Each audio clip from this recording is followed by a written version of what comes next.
வணக்கம். சிவாய நம. திருச்சிற்றம்பலம். அச்சிறுப்பாக்கம் ஆட்சீஸ்வரர் கோயிலில் இன்று தரிசனம். சன்னதியை சுற்றி வரும்பொழுது இங்கே தேருக்காக அடியார்களாகிய தச்சர்கள் இந்த ஆன்மீக பணியை செய்து கொண்டிருந்தார்கள். ஒவ்வொரு சிலைகளையும் நுட்பமாக செய்து கொண்டிருந்ததை பார்த்து வியந்து போனேன். இறைவன் அருள்,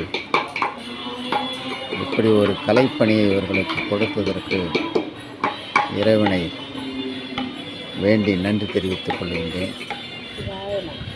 எல்லாமே கையால் தான். எவ்வளவு நுட்பமாக செய்திருக்கிறார்கள். பார்க்கவே பிரமிப்பாக இருந்தது, ஆச்சரியமாக இருந்தது. அவர்கள் அனைவரையும் மனப்பூர்வமாக வணங்கி இந்த தெய்வீக பணி மேலும் சிறக்க வேண்டும் என்று வேண்டி அவர்களிடமிருந்து விடை பெற்றேன். சிவாய நம. திருச்சிற்றம்பலம்.